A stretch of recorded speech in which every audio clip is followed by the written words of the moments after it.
بسم الله الرحمن الرحيم والصلاة والسلام على سيدنا محمد وعلى آله وصحبه وسلم تسليما ولا حول ولا قوة إلا بالله العلي العظيم. Alhamdulillah. We covered Tahara yesterday and Najasa, which is the impurities. And so before we get into the prayer, we'll look at the removing Najasa quickly. And then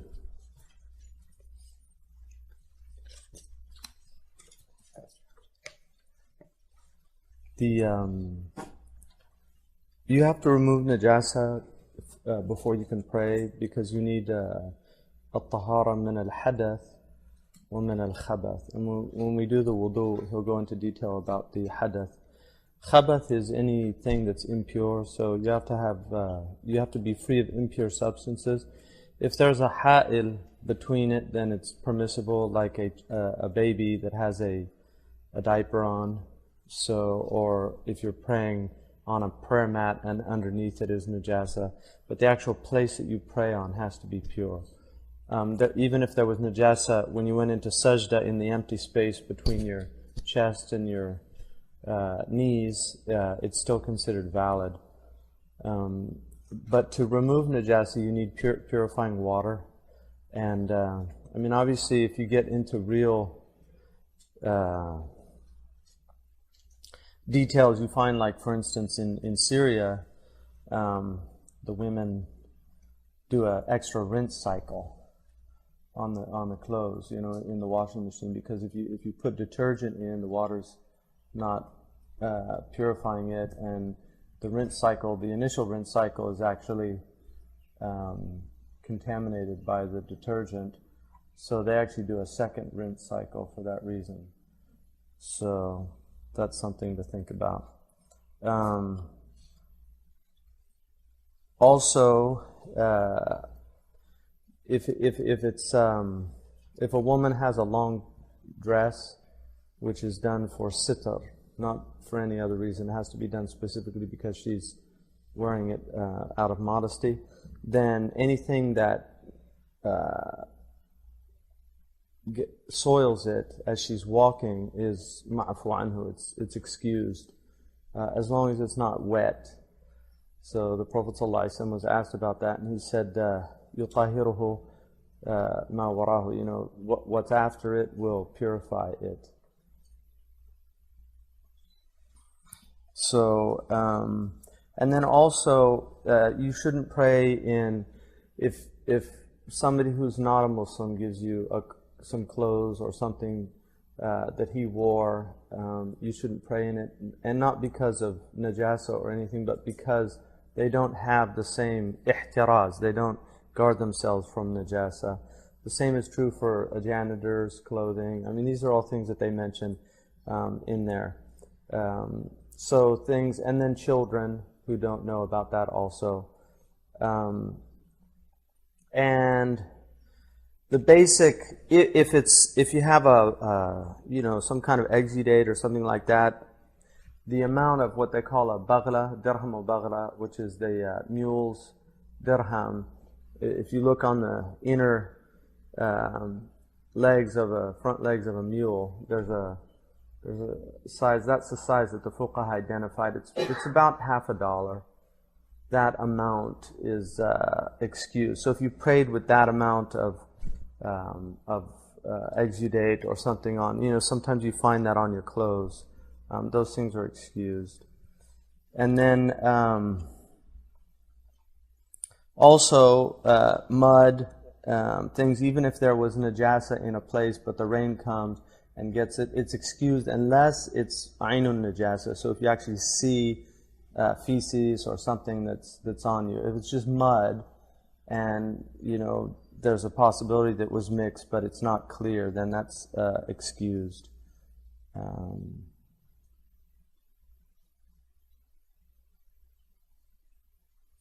And then also, if something falls on you and you're doubtful about it, and you ask somebody who's trustworthy and they know the area, then that's safe. Otherwise, you're supposed to wash things off.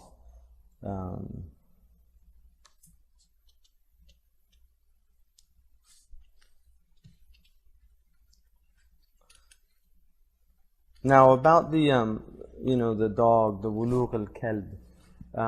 If a dog, wulugh is actually to go in and how the dog licks. So if a dog simply was sniffing in a thing, you actually don't have to wash it. If a dog actually licked it one time, it's the same. If a dog ate in food, the food's still valid to eat. But if he licks in, then it's mandub, it's not wajib, it's mandub. So that amr is for nadab, to wash it 7 times, which is the sunnah, and you don't need to use dirt after that. So now this section, which is not in Ibn Ashur, but it's an important section, is adab qada al-haja. Adab, which is a foundational principle in Islam. Adab, generally the things that are from the adab of Islam are mandub, they're recommended things. Cultures differ in adab, so you get protocols that go with cultures. For instance, Syrian adab is not necessarily the same as Egyptian adab or Hyderabadi adab or Lahori adab. Cultures have different things that they see as the comportment, the way you carry yourself in a society. In a classical Muslim culture, it was if a man didn't cover his head, it was seen as a very negative thing. And in fact, in the books of fiqh, it says that their shahada would be invalidated because they couldn't testify against another person because it was such a breach of the comportment. But there's nothing in the Sharia that says you have to wear a hat. So that has to do with adab of a culture. Now, obviously, those type of things have, even Western clothes. There's fatwas from the late 19th century and early 20th century that wearing a Western hat was ridda, it was kufr to do that, because Muslims didn't wear brimmed hats. The idea being, you couldn't do sajda with it. But if you go to Niger, Muslims wore brimmed hats. They have big hats that protected them from the sun when they were working out. So again, those things relate to time and place. You couldn't revive a fatwa from the Ottoman late 19th century that people who wear baseball caps are murtad or something like that. But the adab, there's a lot of things in adab that are not necessarily from the Sharia per se. But these are the adab that the Prophet ﷺ taught. So it's just that distinction between comportment in a culture which is related to culture and not necessarily from Islam per se. But Islam, the religion acknowledges that. It acknowledges culture. And so to breach those things in a culture is seen as something that you shouldn't do out of respect for or deference for that culture. Like pointing, your feet, sitting with your feet facing towards somebody in certain Arab countries is a real aib. Or taking something with your left hand is a aib. It's an insult to the person because left hand is used for impure things. So these are the adab of the culture. The adab of the religion are things that are considered mandub, and oftentimes they come from the Prophet ﷺ, but sometimes they come from the ulama in recognizing that these are things that are important, like adab al-bahth wal munadara is a good example of that. So he says the adab of qada al-haja is julusun bi tahirin, to sit in a clean place, and then wasatrun li qurbihi, to when you become close to that place where you're going, then it should be done in a place where people can't see you, and that's why it's actually called gha'it. Is the ghuta is a lower area. It's ard munkhafida, and so gha'it, which now means feces, originally meant a low area, because that's where people went to do qada al-haja. Even during the Prophet ﷺ's lifetime, they did not have outhouses and they didn't have toilets. One of the first innovations, according to some of the Sahaba, was introducing toilets into the houses. Some of the early Muslims were very opposed to that because they thought it brought in impurities and also the khubuth and the khaba'ith, which is I'll talk about in a second. So, and then also the i'timad, actually putting more pressure on your left foot and raising the right foot slightly, the heel of the right foot. Now, what's interesting about that is, a lot of the problems that people have, like constipation, and also you have diverticuli. There's a lot of intestinal problems that would be relieved by this. Also hemorrhoids and things, because hemorrhoids come from too much pressure, often exerting pressure. But this actually is I've read when I was doing nursing, I had a book that actually said that for people with problems, that they should put pressure on their descending colon. And that was one of the textbooks that I had. So this is the way the Prophet ﷺ taught. The Victorian toilet was an innovation from the English. Prior to that, everybody squatted. It's not healthy actually to even modern medicine knows that it's not healthy. The body's designed to have optimal evacuation of the bowels in a squatting position. So squatting is actually a much healthier way, But and now, unfortunately, a lot of Muslim countries are adopting these methods now. But this is the way the Prophet ﷺ actually taught to one of the Salman al-Farisi actually told one of the mushrikun who was saying, he's teaching you everything, and Salman said he's even taught us how to relieve ourselves. So the Prophet ﷺ, that's part of the all-encompassing nature of his tradition, but these things are very consistent with what we know. So that is something that is taught. And then also to spread slightly the thighs and to cover your head and not to look around. And this is obviously outdoors. To say Bismillah before you go in, and then also to say Allahumma inni a'udhu bika min al-khubathi wal-khaba'ith before you go into a place. The khubath are the khabith is foul shaitan, a male, and the khaba'ith is the plural of khabitha, which is the female. And the idea is that the foul creatures from the unseen world tend to be around dirty or filthy places. It's very interesting. One of the things about and people at work, detectives and criminologists know this, when they get into really like psychopathic people and if you see some of the photographs of the places where they live and the kind of filth and squalor that they live in, it actually, a lot of police are like, they're just overwhelmed by the filth so there's a reality to that idea. Cleanliness is not just a physical reality, but it's also a metaphysical reality. So, and then also when you leave, Alhamdulillah, alladhi adhaba anni al-adha. There's different wa'afani, there's different du'as. My favorite one is Alhamdulillah, alladhi razzaqani ladhatuhu wa abqa fiya quwwatuhu wa adhaba anni adahu.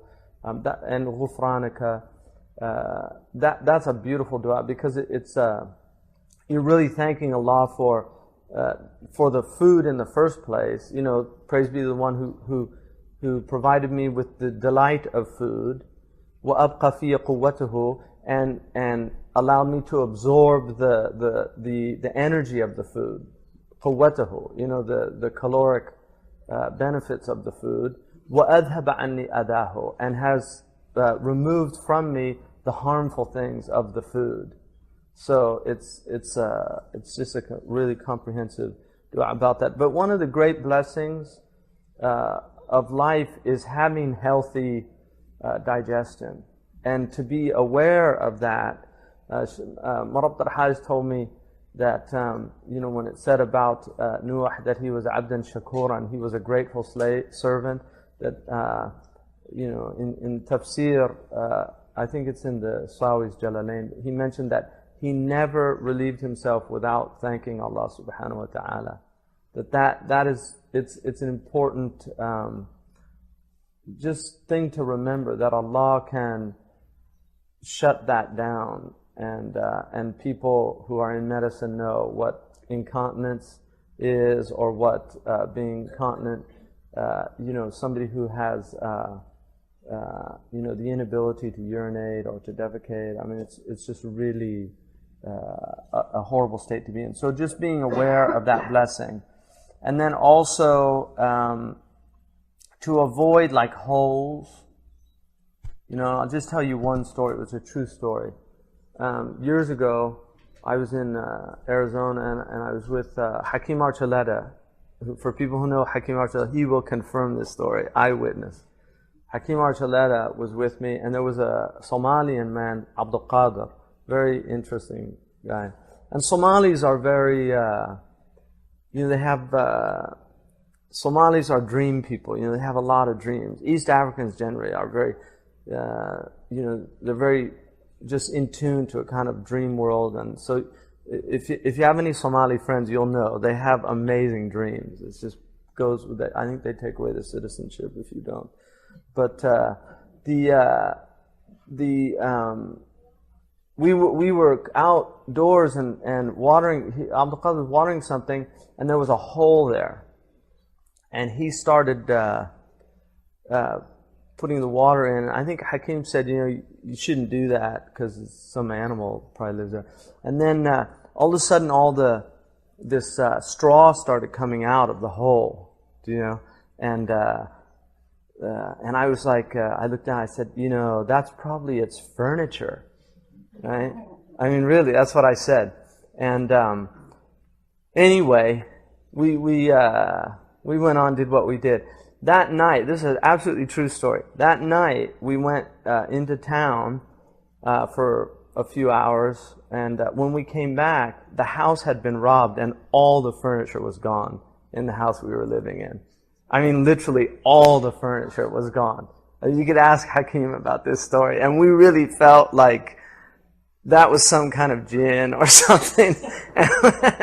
And we took his furniture. And so he just took all of our furniture. But don't mess with the holes, So that's ittiqa'u juhrin. That's what it says. Do not urinate in holes.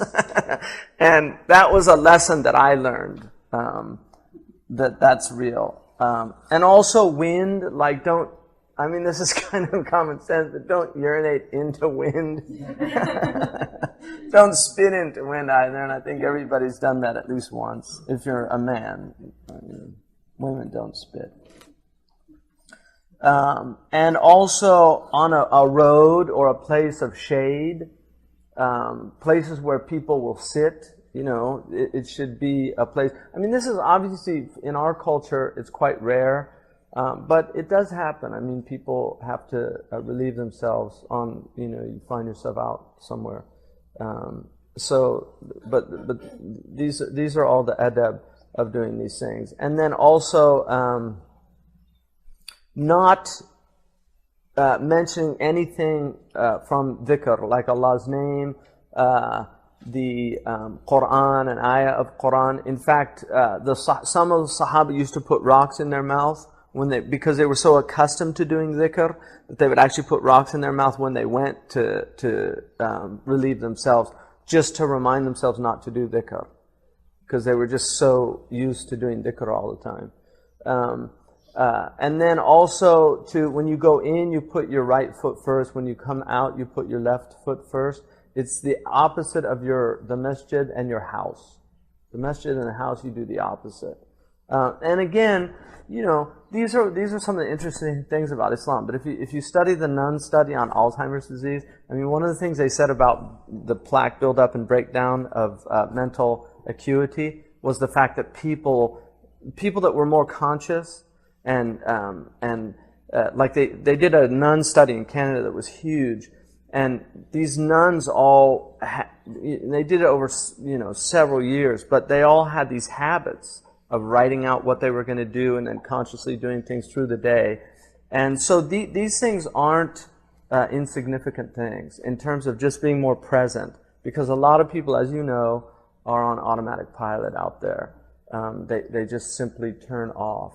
And being present, I like in the South Asian culture, with the Sahaba, they refer to him as Hazrat Abbas, Hazrat Omar. Hadara means presence. And so the more present you are, the more alive you are, the more aware you are. And there's people that check out entirely, and you'll meet them, I'm sure. I mean, a lot of people in monotonous jobs do that. They literally just are on, and that's why you go to the grocery store and they're just not there. And they say the same things to each person. How are you? Have a nice day. Paper or plastic. It's literally this automatic pilot, and that's why if you actually talk to them, you'll see, they come back to you, because they're just so used to going. So a lot of people are like that, and this is really about being present, about remembering. The more you're able to do that, the more rich your life is, and also the more you can become aware of your Lord. And then also not facing the Qibla or putting it to your back when you defecate or urinate. Now the ulama say it doesn't include closed spaces, if that's the way the toilet was made. But generally, in Muslim houses, if you do build your own house or have an architect, you should put the toilet the opposite direction, so that you're not facing the Qibla or with your back to it. And then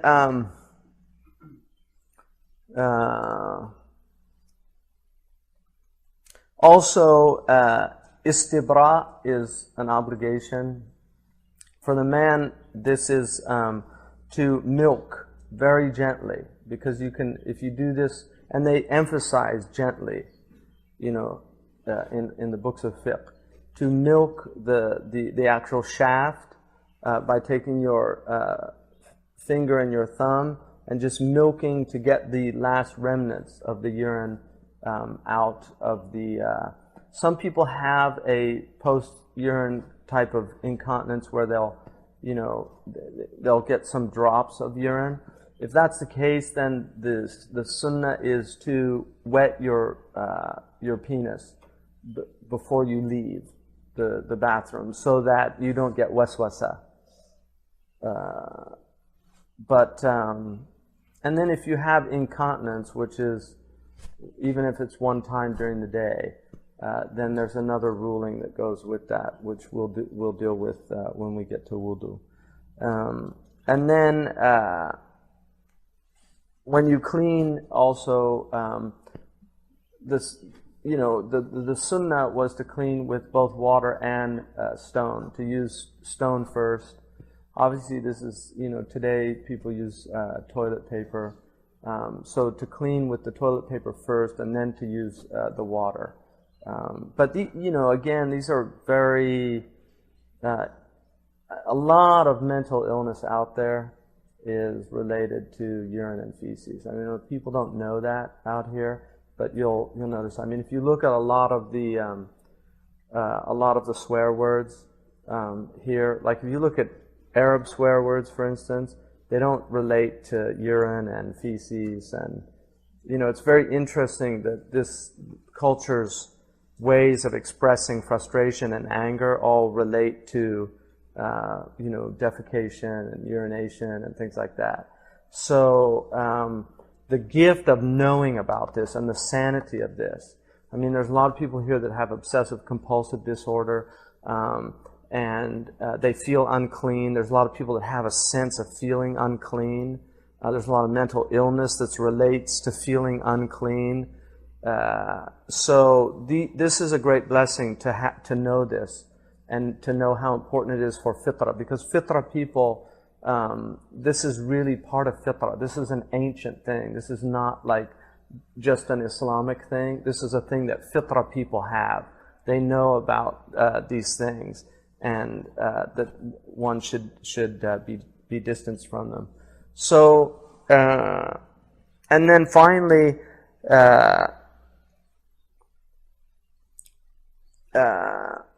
let's see.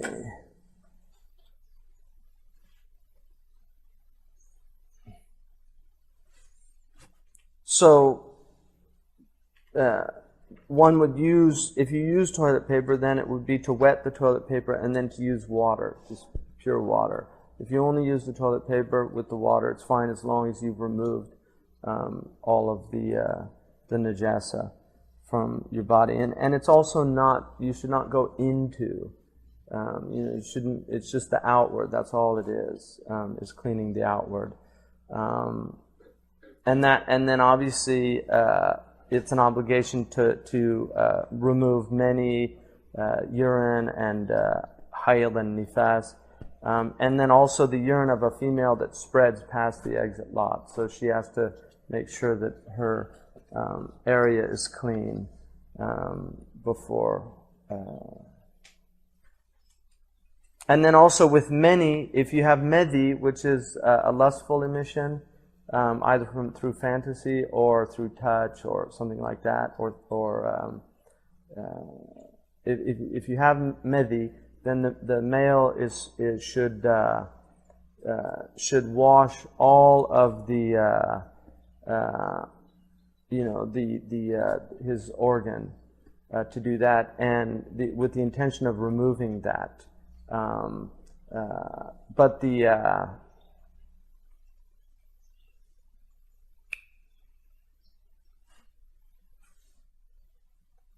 and then obviously, there's a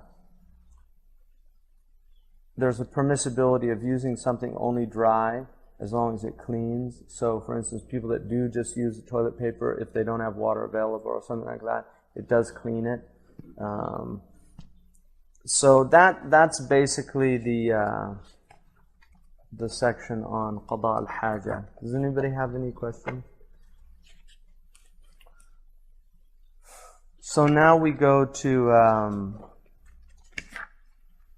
the section on wudu. Mm-hmm.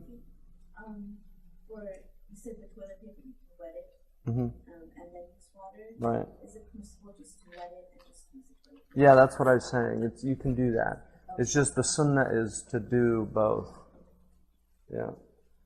And then obviously soap, even though there wasn't soap at that time, soap is a ni'mah, and the Muslims have been using soap. They used soap long before it ever came to the Europeans. So, soap is something that people should use also. And then keeping fingernails short is important. That's a fitrah thing for both male and female, to, maintain that cleanliness.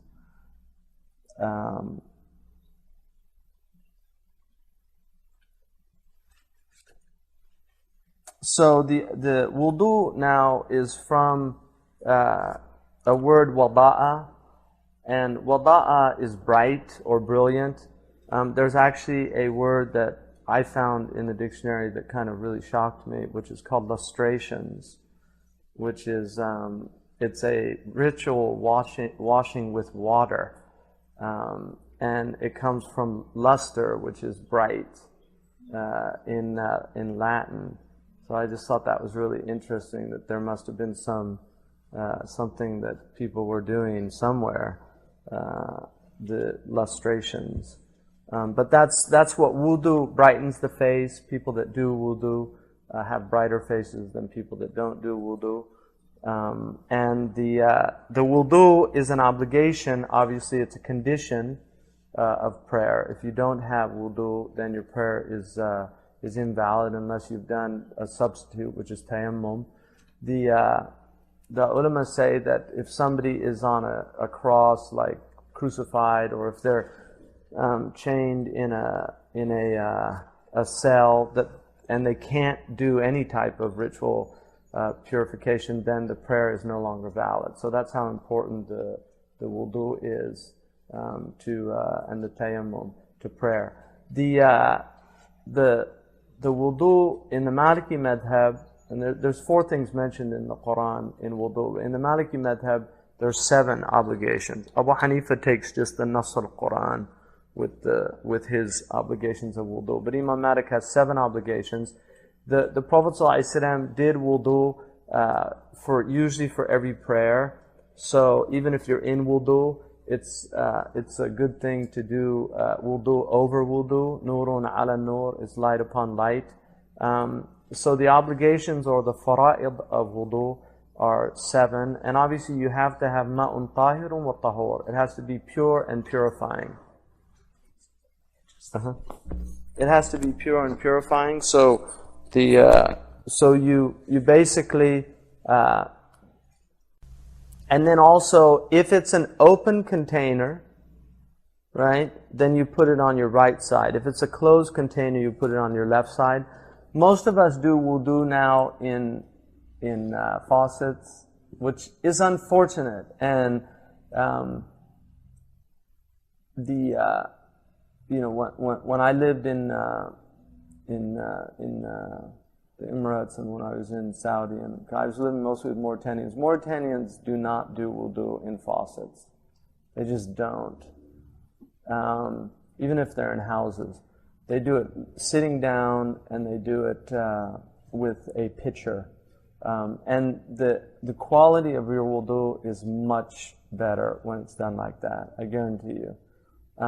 Sidi Ahmed Zarruq said, your presence in the prayer is dependent on your presence in your wudu. The more presence you have in your wudu, the more presence you'll have in your prayer. So we tend to forget that wudu is actually an act of ibadah. It's a separate act of ibadah. That the Prophet ﷺ did wudu when he did not need to do wudu. He did it as an act of ibadah. Now wudu is really done as something that goes with the prayer. Do you know, it's just something, I have to do wudu, but the reason I'm doing it is for the prayer. Whereas wudu in and of itself is an act of ibadah. And Allah loves the people that purify themselves. يَتَطَهَّرُونَ. And so the act of tahara itself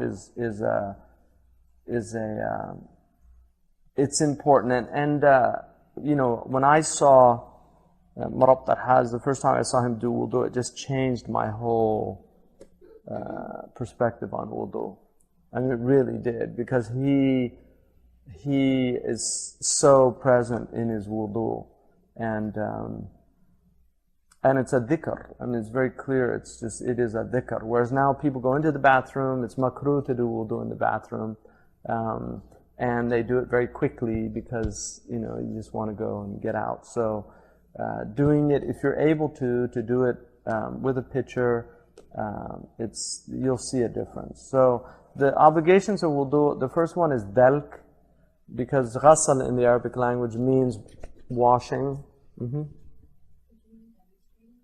Yeah, inshallah, I'll do it again. You do dalk, which is rubbing, and then continuity, which is fawr. Fawr actually means hurriedly in Arabic, and some of the ulama say that it was an unfortunate use. Some of the Malikis prefer muwalat, because fawr, they say yuhim a tasarru', that you do it fast, and it's not meant to be done fast. It's just that you do it with continuity. So you don't wash your hands and then go and stir the pot for a few minutes and then come back and wash your face and then go have a telephone conversation. That's what they mean. You should have muwalat, which is continuity. And then also a niyyah fi bad'ihi, to have an intention at the outset of it, because innamal a'malu binniyat, actions are by intentions. So the act of wudu is by intent. There are certain acts of worship where you have to have an intention, or else it's just not valid. Wudu is one of them. There are certain acts where you don't have to have the intention, the fact that you're doing it is suffices as an intent, like paying your zakat. The fact that you're doing your zakat suffices. It's always better to have a niyyah. But if you did it without the niyyah, it would still be valid. And some of the ulama say the tawajjuh is a niyyah. That you don't actually have to have, just the fact that I'm going to do ghusl is a niyyah, right? The fact that you've set out to do that, or that you've set out to do wudu. But the niyyah should be removal of a state of lesser ritual impurity, rafu' hadath al-asghar, to remove something like urine or feces or wind, or the fulfillment of an obligation, so that you're fulfilling the fard, the shart of doing wudu, or istibahat al-mani', that you're rendering the whatever's a preventive, you're removing it in order to render your act of worship permissible. So those are the different ways that you can do it. And then washing the face from ear to ear, and from the natural hairline. So if you're bald, even bald people there's a natural hairline that they know in their thing. But if you do have receded thing, then you should wash if it's where the natural thing. Once it starts going, then it's on the head. But certain people have a high brow, and then certain people have a low brow. So it's from that brow point, ear to ear. So from the pinna, from the pinna to the pinna, ear to ear, and then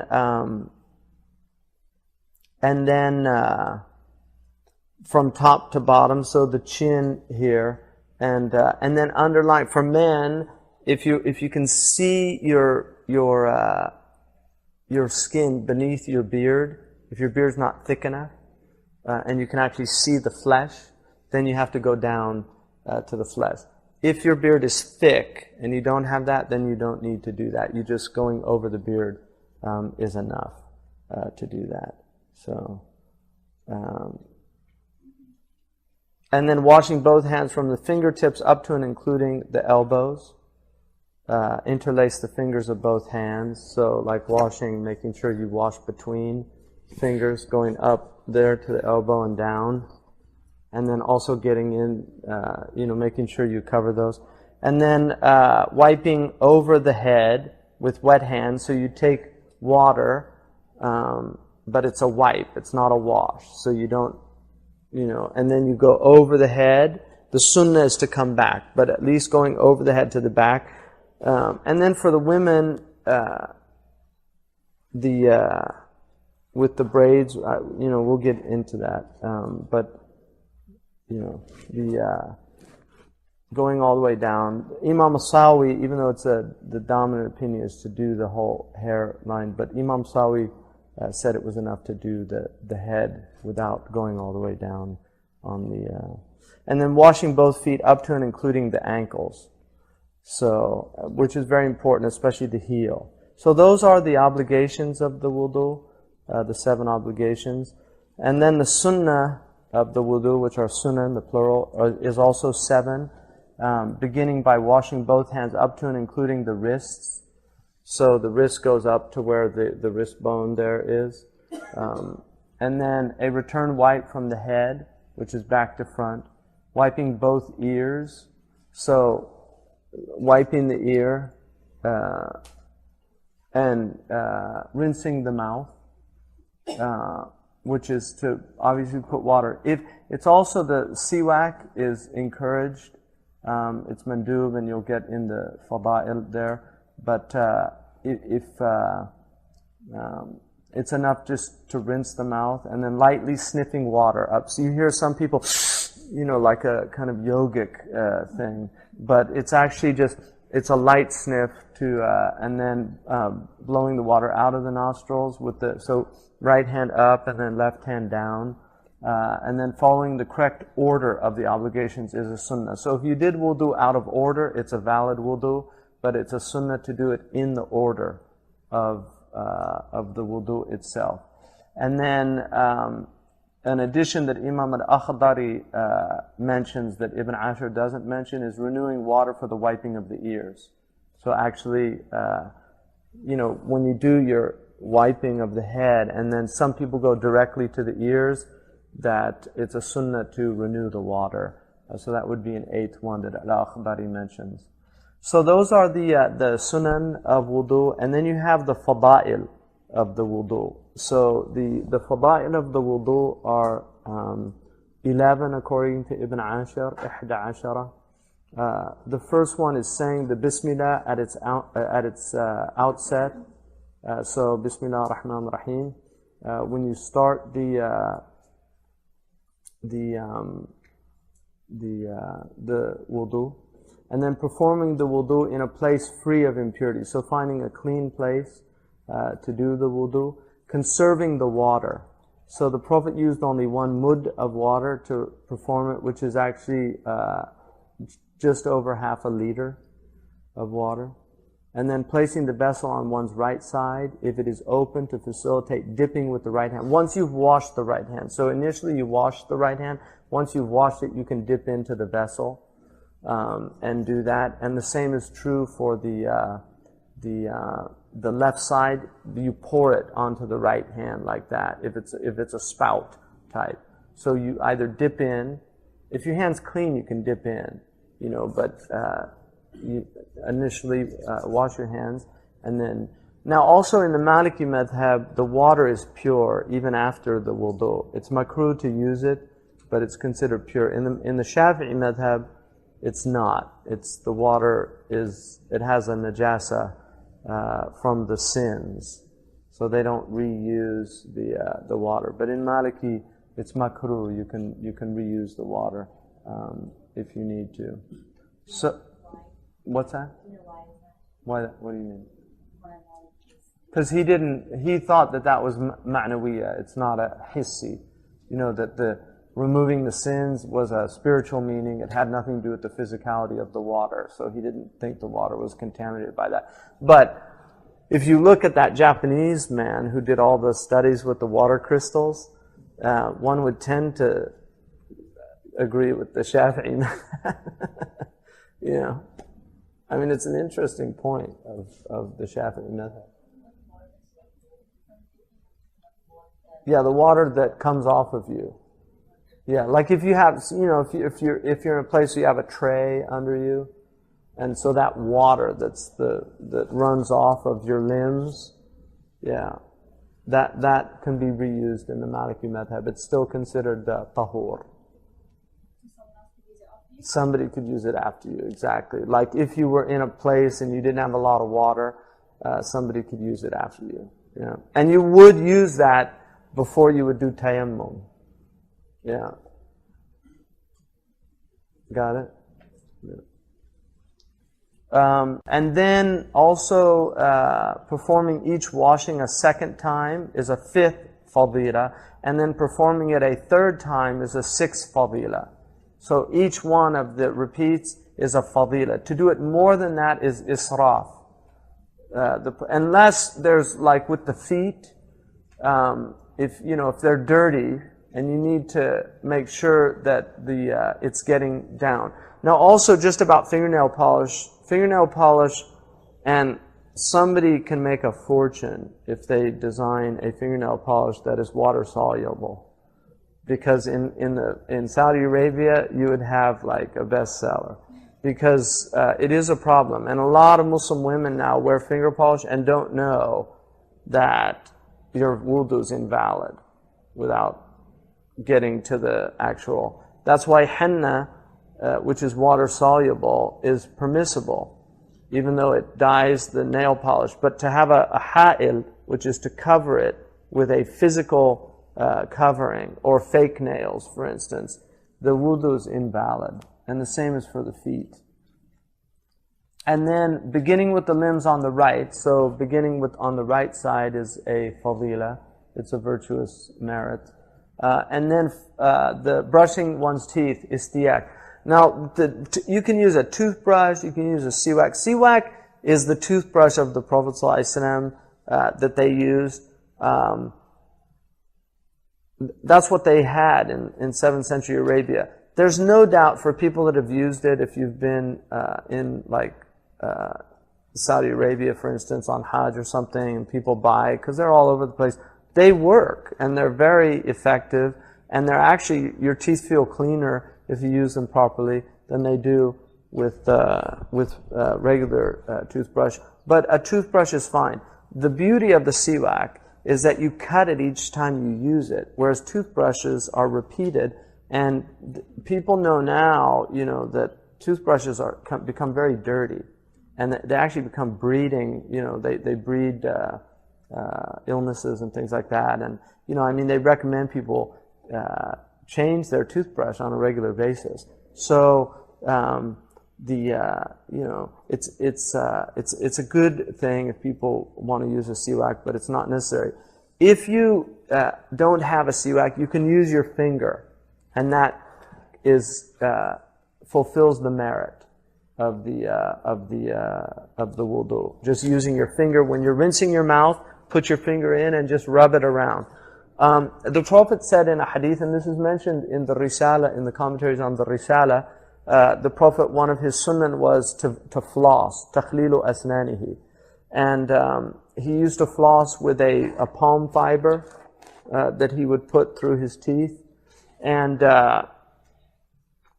he said in a hadith that the angels, تَتَأَذَّى الْمَلَائِكَةُ مِنْ طَعَامٍ بَيْنَ أَسْنَانَ الْمُصَلِّي, that angels are disturbed by food between a person who's praying, between their teeth. So flossing is a sunnah, and if there's any dentists in our group, they can tell you how important that is. And now doctors increasingly, because they know before you have operations now, they want you to get your dental hygiene checked, because if you have infections in your mouth, it can actually affect your heart and other things.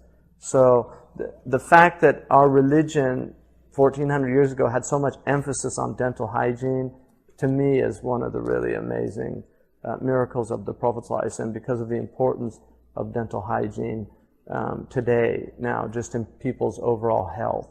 I mean, there's a real connection between really good dental health and the health of your bloodstream. And so that is a sunnah. Now, if you think about that, brushing your teeth before you do wudu, I mean, you're going to be brushing your teeth 3 times a day at least, if you're an average person.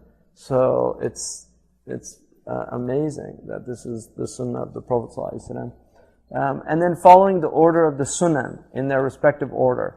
So it's a sunnah to follow the order of wudu, it's a merit to follow the order of the sunnah. And then wiping the head from the beginning of the forehead, and then running the fingers between the toes. And then Sidi Khalil, in his book, adds as a merit that you make dua after completing the wudu. Allahumma وسع لي في داري وبارك لي في رزقي وقنعني بما رزقتني ولا تفتني بما زويت عني. That's one dua.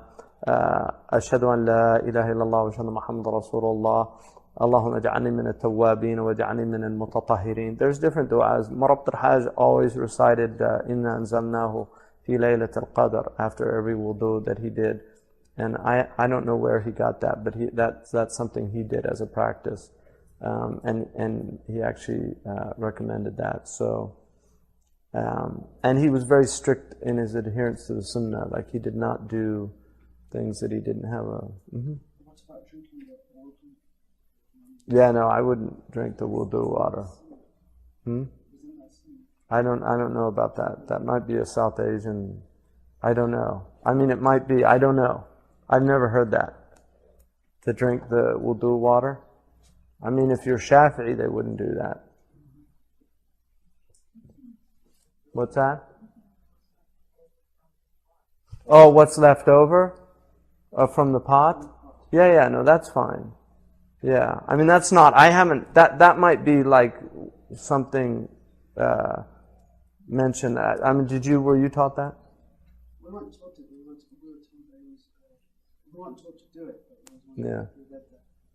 Yeah, no, that might be. I mean, that's more like probably from people of tasawwuf. Yeah. That's a good point.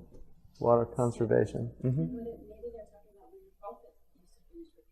They would drink it. Yeah, no, but the Sahaba would drink his leftover wudu also, if they could get hold of it. Yeah. No. They always drank the leftover wudu of the Prophet ﷺ. So that's good if there's a righteous person, but that's not mentioned in fiqh. I mean, I haven't seen that mentioned. But, those things are the practices that people do. And then some of the makruhat of wudu, the following acts are discouraged. Exceeding the obligatory when wiping the head, so washing the head, There's people that always think that, well, if wiping's good, washing's better, that kind of attitude, but it's it's always to follow the Prophet. What he did, sallallahu alaihi wasallam, is the best thing. Washing beyond the regions specifically prescribed. So again, Abu Huraira's thing of going up into the forearm is makruh according to the Maliki madhab. And then some of the additions of Sidi Khalil, washing the limbs more than 3 times, speaking during wudu other than the remembrance of Allah. So if you're in a bathroom, you shouldn't be doing dhikr. That's why it's makruh to do wudu because it's sunnah to do dhikr during the wudu. So, but if you're in a bathroom, you shouldn't do that. Doing dhikr of Allah, performing. Marabt al-Hajj used to recite Quran during his wudu. So there's no specific dhikrs you'll find in the books these dhikrs of, you ask Allah to remove the sins of the eye, you'll find those, but there's no specific dhikrs with each of the limbs, but it's just dhikr generally.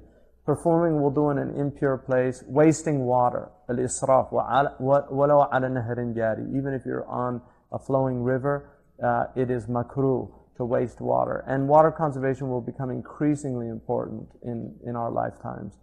Especially young people, they're going to see there's going to be a lot of emphasis on water conservation as time goes on.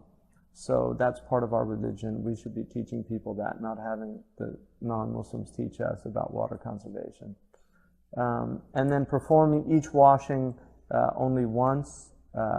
Performing wudu using a vessel of gold or silver. Generally using vessels of gold and silver, we mentioned earlier, is muharram. If there was no other vessel, that's would be makruh to use something like that. The mudabbab or mumawwah, which is a gold plated, I mentioned the other day that there's a khilaf about that. But if it's slight, then in Maliki madhab there's no problem with that. If it's like they put it around the edges or something. But generally, even if it was done for an investment, so they even mentioned like if you bought a gold vessel and then you plated it with lead, you're still not supposed to use it. So it's not just about showing off. It's about not using gold or silver. If unable to maintain continuity, one should start where one left off, as long as the limbs do not dry in the elapsed time given moderate weather. So if it's like this is moderate weather, it might be a little hot. But if you're in moderate weather and say the telephone does ring and you're in the middle of wudu and you go and answer the phone and you talk for a period of time, if your limbs are still wet, then you can go back to where you started. If they've dried, then you need to start the wudu over again. And then things nawaqid al-wudu, a missed obligation. If one remembers a missed obligation after time has elapsed, then one need only perform it. So if there was one thing that you missed in the thing, you can go back and just do that thing over. And then if one remembers a missed obligation during wudu or shortly thereafter, then one should return to it and complete what follows in the original order after the missed limb. And then if one realizes that an obligation was missed after having prayed with an incomplete wudu, the prayer is invalid. So you need to do the wudu over and do the prayer over. Is it about if he's seated? Yeah, it's better to be seated. And do you have to do any of the thought in order? Like, can I complete all my wudu, then brush my teeth, or should I do? No, you should do. It's actually the teeth is out at the onset before you actually go into the wudu. Or when you're doing your mouth, if you're going to use the finger, then to do the finger. Yeah. Mm-hmm. But it's makruh in the Maliki madhab to do siwak before the prayer, the way people do it in the masjid. He considered that. And that's very strong, I think, because he was in Medina. And the fact that in Medina they considered that makruh is, to me, very strong. And there's something kind of, to me, even though I know it's in the other madhabs, it's like brushing your teeth in public, which is a weird thing to do. And I think, but people do it. They pull out their siwak, and then some people put it in their shirt, and it's kind of like,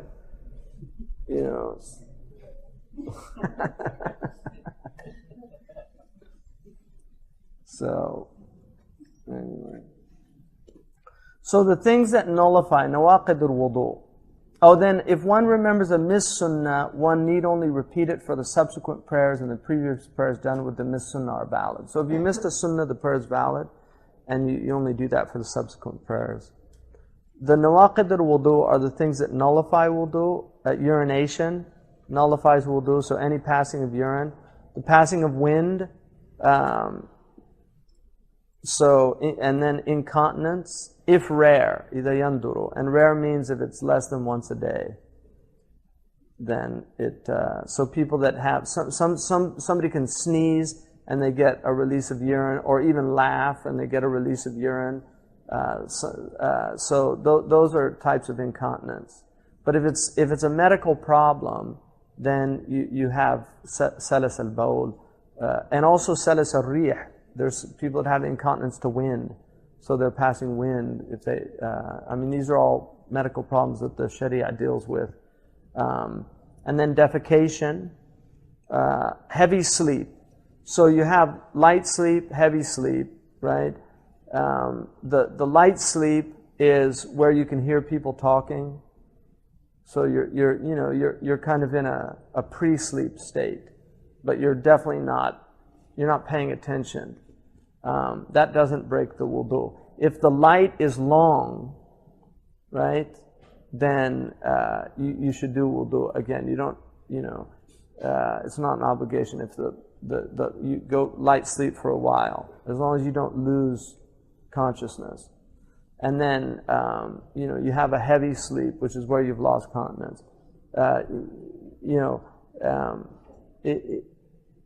What happens when you fall asleep, you get a relaxation, a complete relaxation of all the limbs, and that's why you can pass wind without knowing it. So any type of, and then you have lustful emission of fluid, which is medhi. So if you get medhi, it breaks the wudu. Intoxication, loss of consciousness. If you faint, pass out. Insanity, temporary insanity. People that just completely, and that's why, even in like talaq, if somebody goes completely nuts and divorces their wife and can't remember even that they did that, something like that, it's similar, that they've lost their wudu. And then involuntary lustless emission, which is wedhi. Wedhi and medhi are similar. The medhi is more, it's more less opaque than the wedhi, but they're and then touching if pleasure is experienced or intended with a person from whom pleasure occurs naturally. So, for instance, what they mean by that, and they mention this, if somebody had a child on their lap or something, and there was there's senses between in the thighs or something like that, that's not intended pleasure, nor is it naturally occurring type pleasure. So that type of thing would be excused. But if they touch somebody and they intend pleasure, like a kiss or touching the hand, an amorous, it would be like an amorous touch, then that breaks the wudu, even whether they find it or not. If they touch somebody, like a goodbye kiss does not break wudu. The ulama, the Malikis say if it's a kiss on the lips, generally it breaks the wudu. Just because it's madhinnat al-ladda. It's a place where normally people derive pleasure. But if it was a goodbye kiss that was quick, then it doesn't. And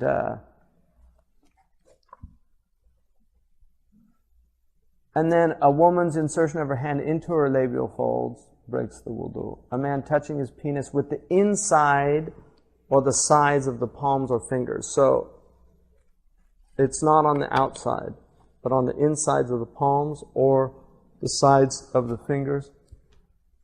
And then doubt concerning an event, a hadith, that nullifies wudu unless one has constant doubt. So the muwaswas is somebody who's always doubting. Those people build on they ignore their doubt. But if you have doubt, and then obviously al-yaqinu la yazuru bil-shak is a qaida, that if doubt is not removed, certainty is not removed by doubt. So if you were certain you were in wudu, and then you had a doubt, then you have your wudu. But if you doubt whether you were in wudu, you see, then you're not, you have to make your wudu up. I mean, that's the rule. Certainty is not removed by doubt. So if you were certain in the first place that you had wudu, and then later you start thinking, am I still in wudu? Unless you can remember something, the wudu is considered valid. And then obviously apostasy, because yuhbitu, it removes all of your actions.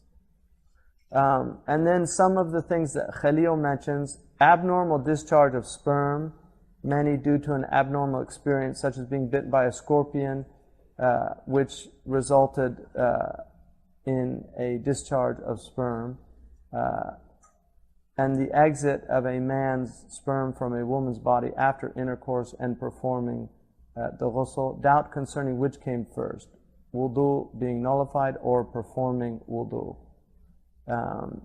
So when you can't remember, like that.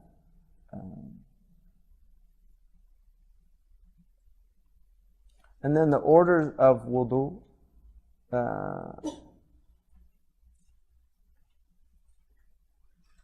So here, this is the order of the wudu. You find a pure place in which to perform the wudu.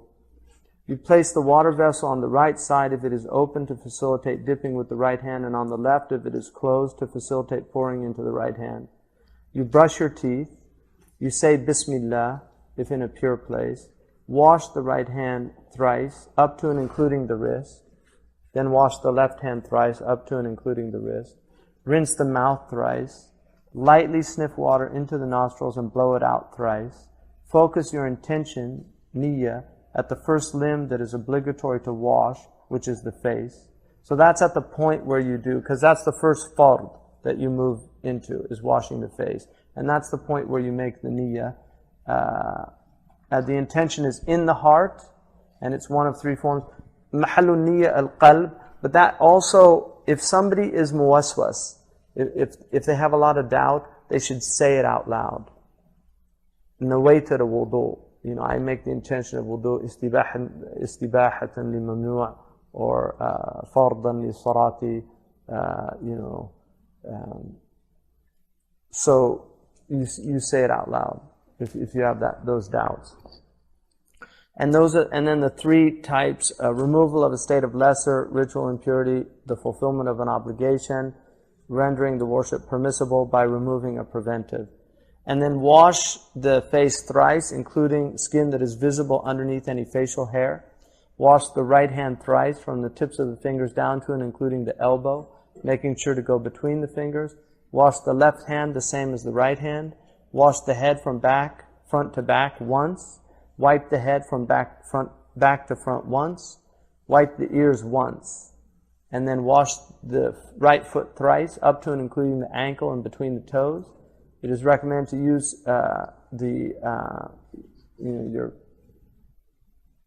your pinky there through the between the toes on the left pinky, and then wash the left foot in the same manner as the right foot. And then, so that's wudu, basically,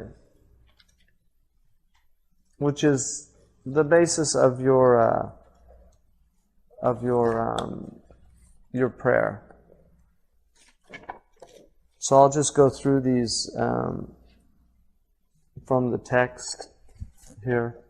فرائض الوضوء 7 وهي دلك وفور نية في بدئه ولينوي رفع حدث أو مفترض أو استباحة ممنوع عرض وغسل وجه غسله اليدين ومسح رأس غسله الرجلين. So the obligations of the actions of wudu are 7: rubbing, continuity, intention at its outset. One must intend one of 3 things: the removal of a state of ritual impurity, the fulfillment of an obligation, or rendering the worship permissible by removing a preventive to worship, washing the face, both hands, wiping over the heads, washing both feet. And then وَالْفَرْضُ عَمَّ مَجْمَعِ الْأُذْنَيْنِ وَالْمِرْفَقَيْنِ عَمَّ وَالْكَعْبَيْنِ. The obligation concerning the aforementioned includes from ear to ear, up to and including the elbows, up to and including the ankles. خلل أصابع اليدين والشعر وجه إذا من تحت الجلد الظهر. Run the fingers through the other fingers of both hands when washing, and run the wet fingers through the facial hair, allowing the water to reach the skin if the underlying skin is visible through the facial hair. So those are the fard in the Maliki madhab. سننه السبع ابتداء غسل اليدين ورد مسح الرأس مسح الأذنين. The sunnah are 7: to begin washing both hands, to return from back to front, wiping the motion of the head, the wiping motion of the head, to wipe both ears. Madmadatun, which is the cleaning the mouth, rinsing the mouth. Istinshaqun, istintaru. Istinshaq is to breathe in through the nose, and then istintar to sniff, blowing it out. Tartibu fardihi wa then mukhtaru, and then following the obligations, the order of the obligations. فضائل الوضوء 11 الفضائل أتت تسمية وبقعة قد طهرت.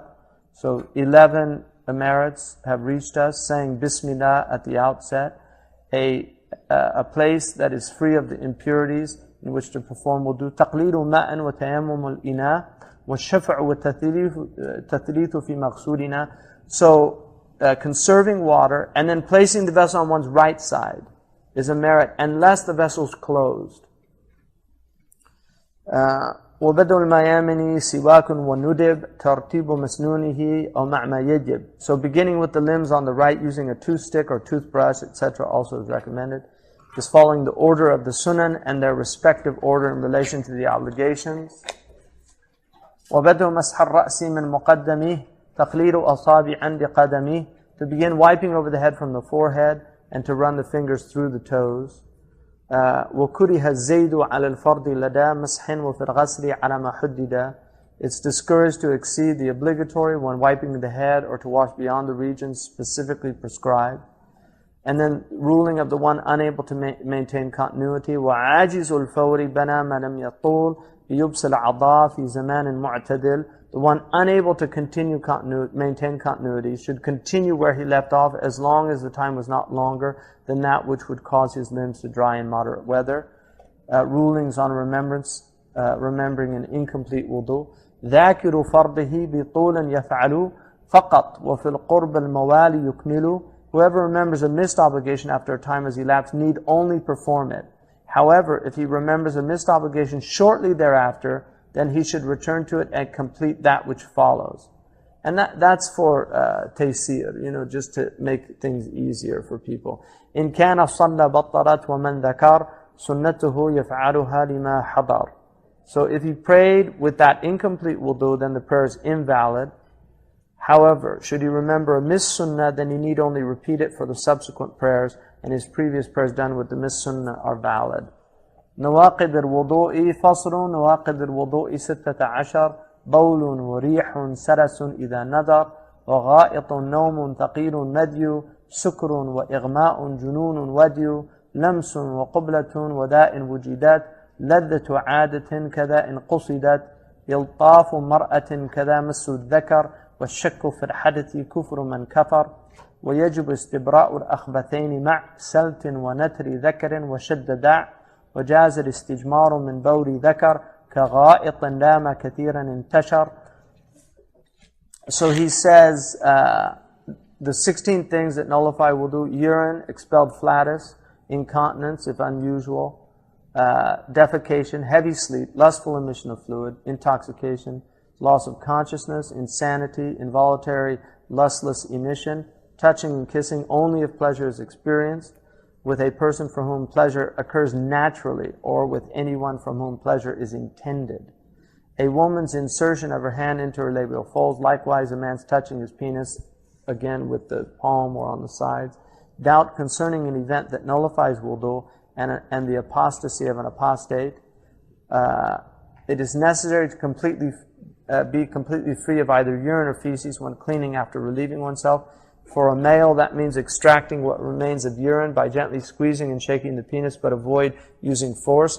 Using stones or toilet paper, etc., is permissible to wipe off the male's urine. Using stones, it is also permitted for both genders in the removal of feces, but not if much of either has spread past the places of exit. So what that means is if somebody had a lot of feces around the area, then you have to use the water. If it was just at the exit, the point of exit, then it's enough to use the stone or to use paper alone. But if it's around, then you need to use water to clean it. That's what he means by that. So in the next section is ghusl, so we'll stop there, inshallah. سبحانك اللهم وبحمدك أشهد أن لا إله إلا أنت أستغفرك وأتوب إليك الحمد لله رب العالمين